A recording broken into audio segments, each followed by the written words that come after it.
कस्तुरीगंधा the flowering tree भाग 14. असेच 2 दिवस गेले. श्रीधरचे मन कस्तुरीतच गुंतले होते. कस्तुरीगंधाच्या फुलांचा सुवास त्याच्या मनात दरवळत होता. कस्तुरीला पाहण्यासाठी त्याचे डोळे आतुरले होते, पण इच्छा असूनही त्याला बाहेर जायची संधी मिळत नव्हती. त्यामुळे तो अगदी बेचैन झाला होता. आता सायकल घेऊन पण बाहेर जाणेही शक्य नव्हते, कारण त्याच्या वडिलांची नजर त्याच्यावरच होती.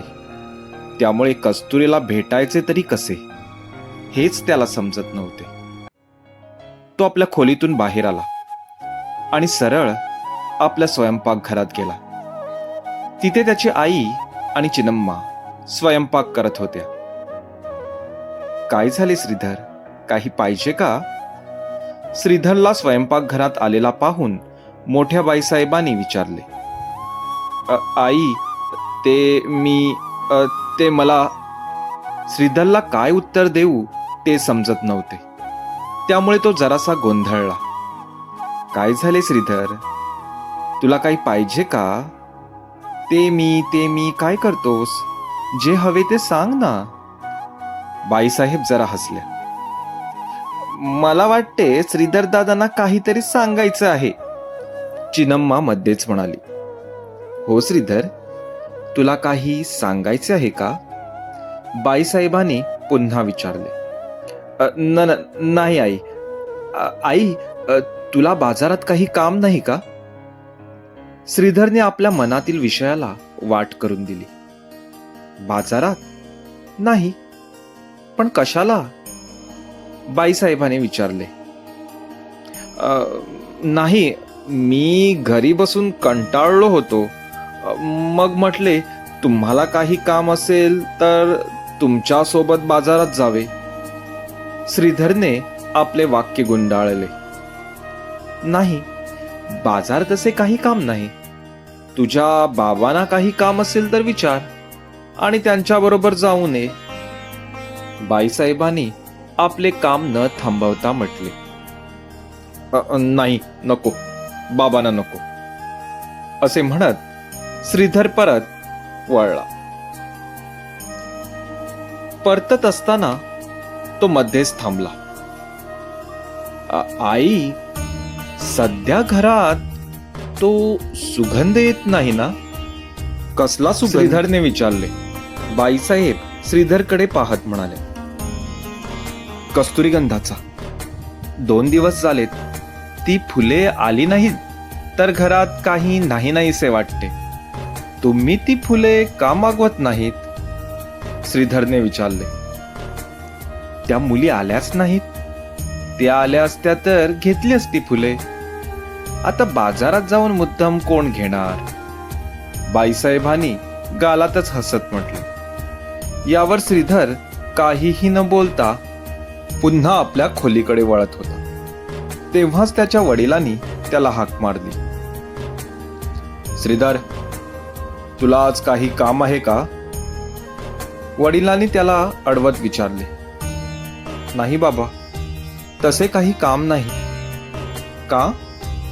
श्रीधरने विचारले. आपण दोघेही जरा शेजारच्या गावात जाऊन येऊया.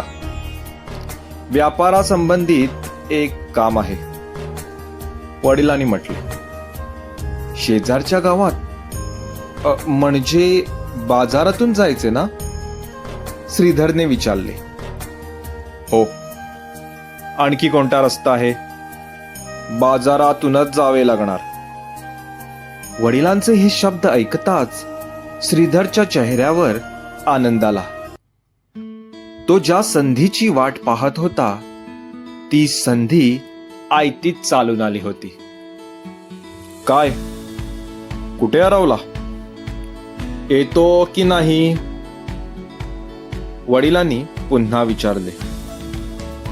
हो बाबा, येतो मी, असे म्हणत श्रीधर धावत धावत आपल्या खोलीत गेला. त्याने झटपट आपले कपाट उघडले आणि त्यातला चांगला असा सदरा निवडून आपल्या अंगावर चढवला. चला बाबा, मी तयार झालो. त्याने खाली येत म्हटले. त्याचे वडीलही तयारच होते. अंगणात एक घोडागाडी उभी होती. त्या घोडागाडीत मागे जाऊन ते दोघेही बसले. चालकाने घोडागाडी हाकलली आणि गावचा रस्ता तुडवत काही क्षणातच ते बाजारात पोहोचले. बाजार परिसरात पोचताच त्याला कस्तुरी गंधाचा वास दरवळत असलेला जाणवला. तो वास येताच त्याच्या मुखावर हास्य आले. बाबा, जरा इथे गाडी थांबवायला सांगता का? मला काहीतरी घ्यायचं आहे. श्रीधरने विचारले. चल, घेऊन ये. वडिलांनी त्याला परवानगी दिली. वडिलांनी चालकाला गाडी थांबवायला सांगितली आणि श्रीधर घोडागाडीतून उतरला.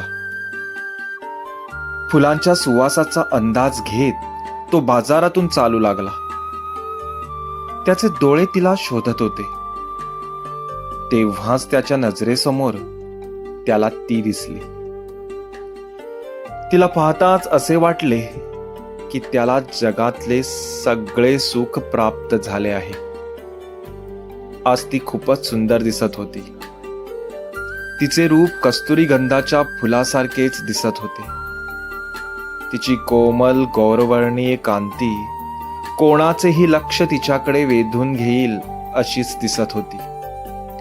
तिचे लांब सडक काळेभोर केस वाऱ्यासंगे झुलत होते. तिच्या गडद डोळ्यात एक निरागस चमक होती. तिच्या हास्यात एक विशेष प्रकारची प्रसन्नता त्याला जाणवत होती. तो तसाच चालत तिच्या जवळ गेला. ती ग्राहकांना फुले देण्यात व्यग्र होती, त्यामुळे तिची नजर त्याच्यावर गेली नाही. कस्तुरी, त्याने तिला हाक मारली. त्याबरोबर तिने आपले डोके वर करून पाहिले. आपल्यासमोर श्रीधरला पाहून ती अचंबित झाली. तिला कसा प्रतिसाद द्यावा ते समजले नाही, म्हणून तिने फक्त त्याला स्मितहास्य दिले आणि आपले काम चालूच ठेवले. कस्तुरी, मला थोडी फुले हवी होती. श्रीधरने बोलणे सुरू करण्याच्या इराद्याने म्हटले. हो, नक्कीच. थोडीशीच राहिली आहेत. किती पाहिजेत ते सांगा. कस्तुरीने टोपली दाखवत म्हटले. किती आहेत तुझ्याकडे? श्रीधरचे लक्ष मात्र तिच्यावरच होते. एवढीच राहिली आहेत. सगळी देऊ का? ती फुलांवर हात फिरवत म्हणाली. दे. त्याने असे म्हणताच तिने टोपलीतली सगळी फुले पानाच्या एका द्रोणात बांधली आणि श्रीधरच्या हातात दिली.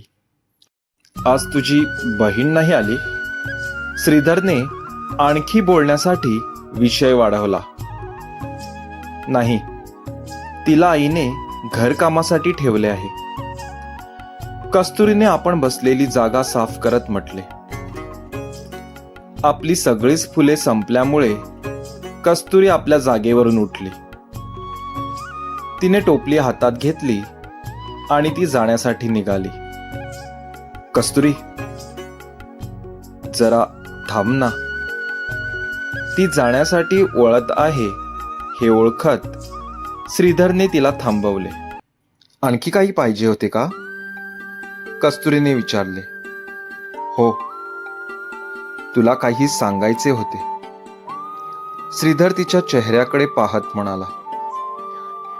सांग ना, काय सांगायचे होते? कस्तुरीने विचारले.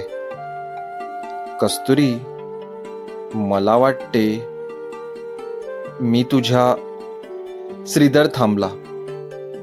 काय वाटते? कस्तुरीने पुन्हा विचारले. मला कसे सांगावे तेच कळत नाही.